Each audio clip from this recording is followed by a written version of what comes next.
నమస్తే, welcome to gossips garage. Politics లో ఆ నేత రూటే సెపరేట్. 30 years పొలిటికల్ ఇండస్ట్రీగా పేరున్న ఆ లీడర్ అందరికీ ఆప్తుడిగా, హుందా కలిగిన రాజకీయ నాయకుడిగా మంచి గుర్తింపు తెచ్చుకున్నారు. అందుకు తగ్గట్లే డిగ్నిఫైడ్ గా ఉంటారు. రాజకీయ ప్రత్యర్థులను విమర్శించినా లైన్ దాటి మాట్లాడరు. స్థాయితో పని లేకుండా మర్యాదగా పలకరిస్తూ అందరివాడిగా మెరుగుతూ తన సొంత జిల్లాను ఇలాకాగా చేసుకున్నారు. రాజకీయ సంప్రదాయాలను, పద్ధతులను ఫాలో అవుతున్న ఆ నేత ఎవరు? అధికారంలో ఉన్నా, అపోజిషన్లో ఉన్నా ఆయనకు అంతలా గుర్తింపు ఎందుకు?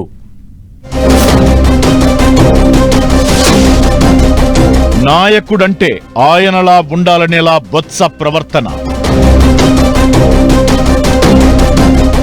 రాజకీయ సంప్రదాయాలను పాటిస్తూ హుందాగా బొత్స. డిగ్నిఫైడ్ పొలిటికల్ లీడర్గా సత్తిబాబుకు గుర్తింపు. రాజకీయాల్లో ప్రత్యర్థులే ఉంటారు, శత్రువులు కాదు. ఇది రాజకీయ సిద్ధాంతం. కానీ ఏపీ రాజకీయాలు మాత్రం అలా కాదు. రాజకీయ ప్రత్యర్థులంటే బద్ధ శత్రువులు అన్నట్లుగా చూస్తుంటారు చాలా మంది లీడర్లు. కానీ ఓ సీనియర్ నేత మాత్రం అందుకు భిన్నంగా వ్యవహరిస్తుంటారు. రాజకీయ సంప్రదాయాలను, పద్ధతులను పాటిస్తూ అందరితో మర్యాదగా ఉంటారు. ఆయనే బొత్స సత్యనారాయణ. సత్తిబాబుగా పిలుచుకునే బొత్స ఏపీలో ప్రస్తుతం మండలి ప్రతిపక్ష నేతగా కేబినెట్ హోదాలో ఉన్నారు. అయితే పలు సందర్భాల్లో ఆయన వ్యవహరిస్తున్న తీరు ఆసక్తికరంగా, ఆలోచింపజేసేలా ఉంది. రాజకీయాల్లో ప్రత్యర్థులు మాత్రమే ఉంటారు, శత్రువులు కాదనే భావన కలిగిస్తున్నారు బొత్స. వాస్తవానికి ఏపీలో రాజకీయ ప్రత్యర్థులు అంటే బద్ధ శత్రువులుగా చూసే భిన్నమైన వ్యవహారం గత 5 ఏళ్లుగా కొనసాగుతోంది. బొత్స వ్యవహారం అందుకు డిఫరెంట్ గా ఉంటుంది. విజయవాడలో జరిగిన గణతంత్ర వేడుకల్లో మండలి ప్రతిపక్ష నేత హోదాలో బొత్స పాల్గొన్నారు. గత 10 ఏళ్లలో ఏపీలో ఇలా ఎవరూ పాల్గొనలేదు. కేబినెట్ హోదా కలిగిన ఆయనకు మంత్రులతో పాటు సీటు కేటాయించారు. అంతేకాదు, మంత్రి నారా లోకేష్ సహచర మంత్రులను, ఉన్నతాధికారులను పలకరిస్తూ వస్తుండగా అదే వరుసలో ఉన్న బొత్స సత్యనారాయణ లేచి నిలబడి లోకేష్ తో కరచాలనం చేశారు. లోకేష్ కూడా బొత్సకు షేక్ హ్యాండ్ ఇచ్చి నవ్వుతూ పలకరించారు. ఈ సన్నివేశం అందరికీ ఆసక్తి కలిగించింది. వైసీపీకి చెందిన బొత్స ఈ విధంగా ప్రభుత్వ కార్యక్రమాలకు హాజరై ఆ పార్టీ గతంలో అనుసరించిన విధానానికి భిన్నమైన తీరును కనబరిచారు.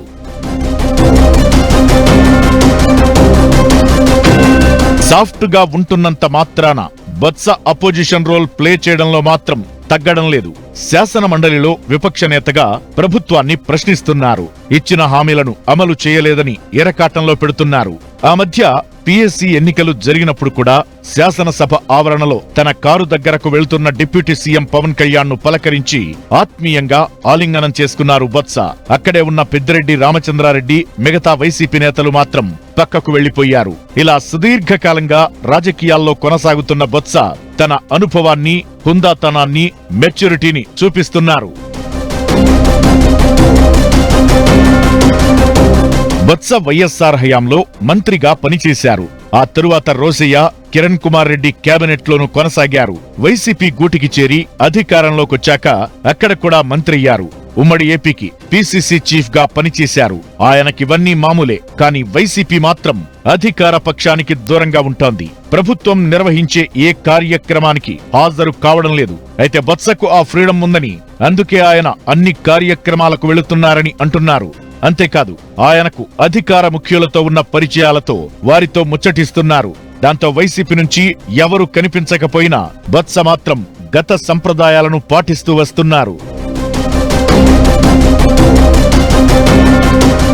ఒకప్పుడు రాజకీయాలంటే ఇలాగే ఉండేవి.